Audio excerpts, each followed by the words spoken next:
Welcome, everybody. This is the Rotary E-Club of Silicon Valley, and every week we bring you the stories of people who make a difference in the lives of others all over the world, locally, globally, and digitally. We're part of Rotary International, Service Above Self. It's a focus that we have, understanding the joy and the meaning that come from helping others. And we get to focus in on all kinds of amazing stories as a part of that with our club. Our club is online, E-Club, that makes sense, and asynchronous, which is a little unusual.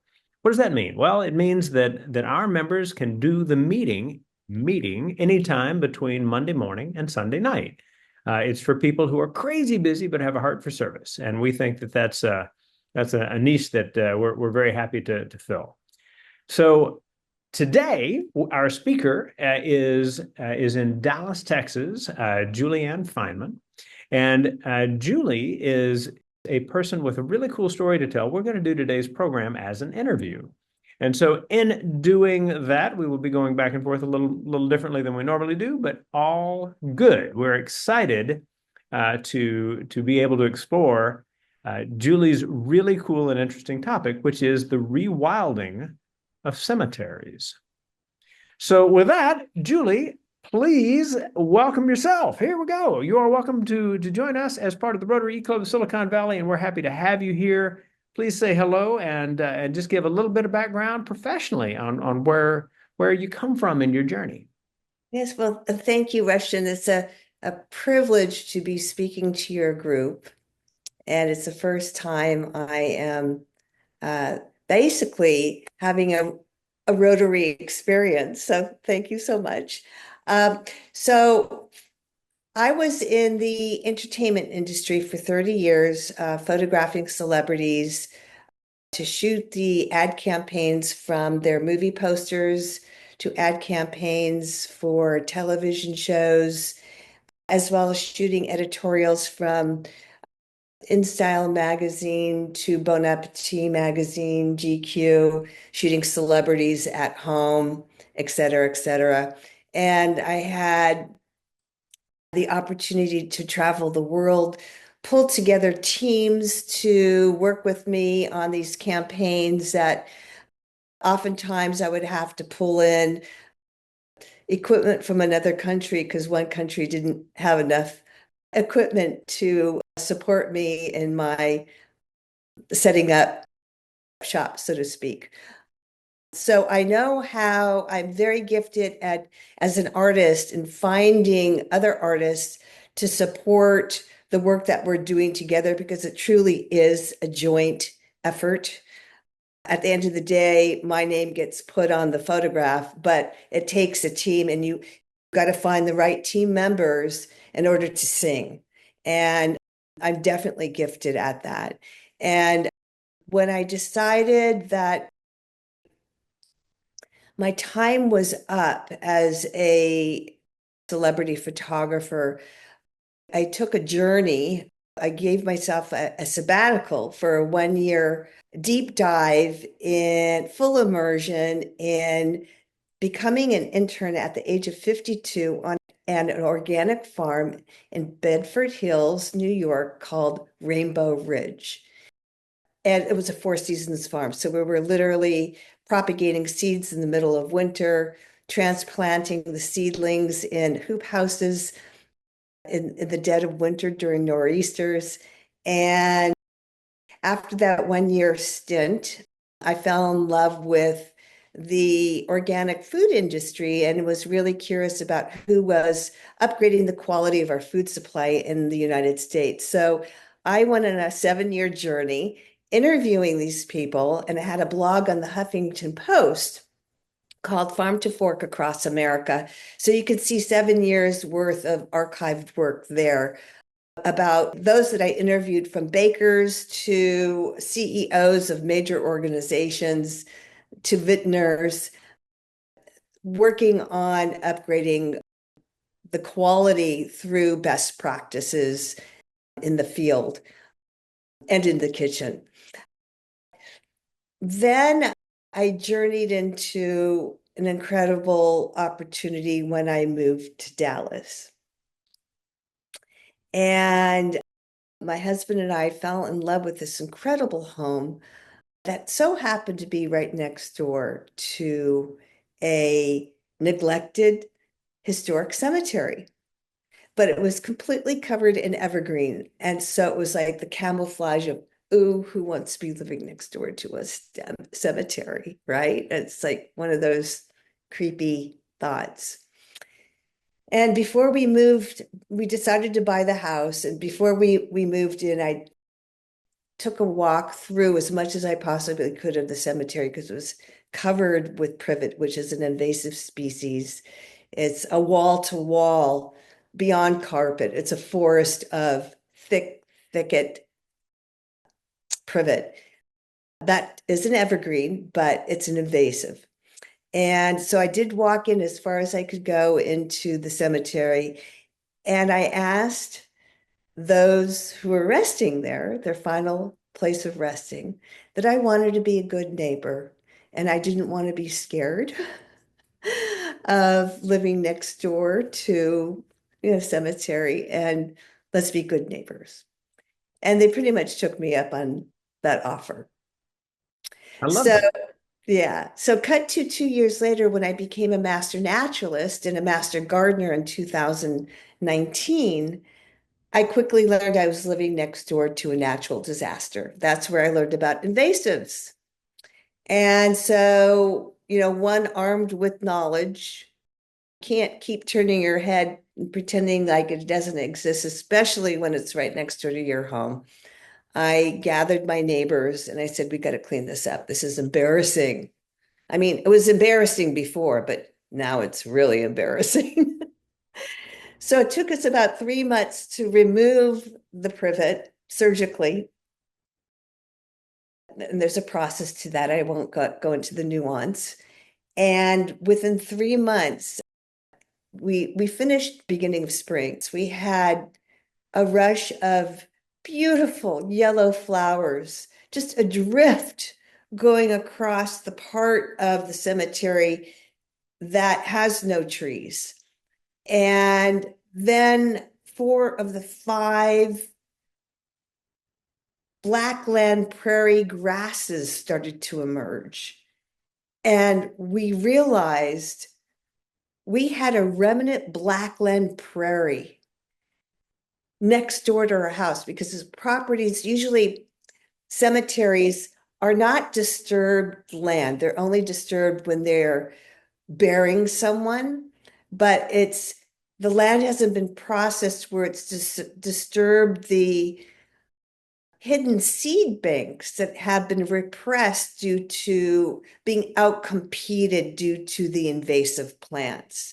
And once you remove the invasive plants, those native plants, the indigenous plants, just they want the sunlight. They come out screaming, saying, finally, I've been released. And so we knew we were on to something there. And then a historian approached us and said, do you know about the life of Warren Angus Ferris, the pioneer who made this cemetery for his family and opened it up to the general population back then, which was very few pioneers, because he was the first person to survey all of Dallas. I said, no, I don't know anything about him. And she gave me his book. And I fell in love with who this man was. He was a fascinating character. And he was the first person to survey all of Dallas. And nobody knows this. He's truly the founder of our city. And I'm thinking, how is that everyone's so disconnected to nature? Everyone's so disconnected to those who've come before us, including, our ancestors and key figures in our city. And I then had the aha moment as an artist. Wow, this canvas, historic cemeteries, are incredible canvases of bringing together, reuniting humanity to nature and to reappreciate the history of what came before us, the cultural history and the natural history. So that's the tapestry of what now makes the Constellation of Living Memorials. We're 1 year into our 2-year pilot. We've got 5 historic cemeteries in marginalized communities, historically marginalized communities, where the first year was to assess the land, determine what areas were to be intentionally restored to native habitat. And what that means is where it doesn't look messy and the vegetation does not grow in front of the tombstones, but looks really beautiful and will be a beautiful display of flora and fauna once it's evolved, which takes about at least 3 years to evolve. And so we finally got our equilibrium out of during our first year. And now we're starting to engage with community to bring them in, to not have the same reaction that I had of, ooh, who wants to go into a cemetery, especially if my relatives are not buried there. It's like, who cares? And so I realized we should care, because as our city of Dallas grows, and it's growing exponentially. It's been predicted in the year of 2050, it will have doubled. The building here is extreme. And as we continue to urbanize and expand beyond our blueprint of where we are now, we're going to be taking up more land that is habitat for wildlife. So taking my last 7 years of being concerned about the quality of the food supply for humans, it's now evolved into being concerned about the quality of the food supply for wildlife. And as we keep taking land that supports wildlife for urbanization, and as we start losing more green space, I realize that the cemeteries are low-hanging fruit that can be reimagined spaces for community engagement. And that engagement includes learning about the local history, includes learning about nature and what is truly native, indigenous to this ecosystem right here in Dallas. It's really beautiful and special when you start connecting to it. And we're creating this opportunity through engaging with the community, multi-generational community. So how are we doing that? We've partnered with Texas A&M AgriLife, and they've got 4 siloed programs, one being the Master Naturalist, then the Master Gardeners, Master Wellness Program, and 4-H. The first 2 cater to adults. The last one caters to children, where we're going to be inviting the communities, surrounding communities in to learn about nature through Master Gardener, having the opportunity to become a Master Naturalist or a Master Gardener, or through their wellness program, where we're going to take the elders for walks around the cemetery to connect with nature, as well as cooking classes that are healthy eating, healthy recipes in the cemeteries. So this is where we're reimagining these spaces for community engagement to really, at the end of the day, connect with them, reconnect with their souls, which then in turn automatically connects to nature and ancestors, because it's all connected through the magnificence of the infinite intelligence. And so this is my creative impulse. Your eyes just got really big. This is my creative impulse as an artist right now, is really having that experience with the infinite intelligence. Having a role of not only personally interfacing with nature and doing beautiful restoration work in cemeteries, but to transform these cemeteries into landscapes that benefit the health of wildlife, but also public health. Because if you don't have a healthy environment, you don't have a healthy public, because the environment has been compromised. Well, all right. Let's jump into some questions on this. Yes. I think that there are all kinds of cool topics related to the work that you've done, the experiences that you've had there with the Warren Ferris Cemetery, and the community around you. So, as I see it, you're really telling a story of finding a passion, finding a cause, and finding a project, and jumping into all of these things, right? So, let's start with just the idea of cemeteries and undisturbed land. As I understand it, I mean, and I thought you explained it very well in the presentation. As I understand it, you've had some interest from a number of universities about the work that you've done, and I'm curious to learn more about how they approached you in terms of like, is this coming from the history department? Is this coming from the biological sciences department? Which botanical gardens, what is the group that essentially got you thinking, I have something that goes well beyond what it is that I've been doing just right here in my neighborhood? Yeah, well, thank you. That's a really great question, because we were anticipating going nationwide in about 5 years. It's all a guess. But because we were featured in the front page above the fold in the New York Times a couple months ago, November 29th, 2024, that was a calling card for those who are in the environmental industry and concerned about sustainability to reach out to me. And so the forestry department of Maine University, along with water and soil district organizations from their city, there's 3 enterprises who came to me and said, we want to create the Constellation of Living Memorials guide for the state of Maine.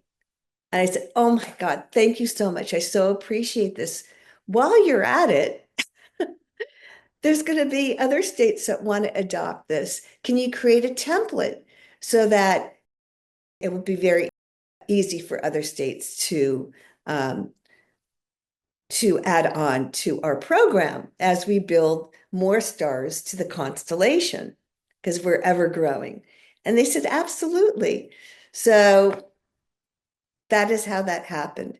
And what's interesting is the 3 pillars of our organization. You have to have the 3 legs have to be extremely strong. So the first leg is the environment, concern for the environment. Second leg is you got to involve community to support and sustain the environment. You can't rely on government. And the third is government, the local government, because without their support, you're going to be wobbling along. You've got to have support. So what does that look like in the world of today in the Constellation of Living Memorials? Well, just this week was on a call with the director of the Parks and Rec with her team, talking about opening up possibly some greenhouses that they own to partner to have access to for one of the 4 initiatives for this year is a youth native plant propagation initiative. And this program serves the city kids going to the city high schools to learn new management techniques through this practice that we're sharing. And they'll not only learn about seed propagation techniques and cutting techniques, but why is this so important? what is the history? What is the natural history? And how do we start preserving what we do have or bringing back, restoring as much as we possibly can to what was destroyed? And so it's a whole new process of caretaking. So hopefully I will have a partnership with the city of Dallas where then they will expand their program for instead of laying down Bermuda grass in city-owned properties, they'll be laying down sedges, which are an evergreen native vegetation that supports the wildlife habitat that has evolved over millennia, where they support each other's health because they've evolved over time. And without that symbiotic relationship of committing to really restoring landscape, native landscape in a that is driven now by the city intelligence of the Parks and Rec Department, that we can now start changing the practices of those who live and work in the city.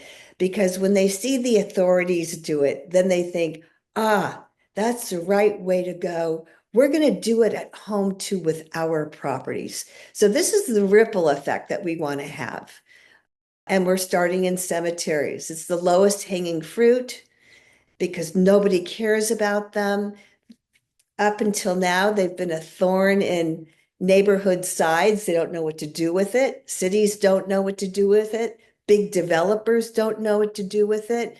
And they've been using old school practices of mow and blow to Dust Bowl status, which that equipment destroys the markers in the cemeteries over time, as well as doesn't support any wildlife, but they exist. So let's take advantage of what they have to offer to celebrate the circle of life.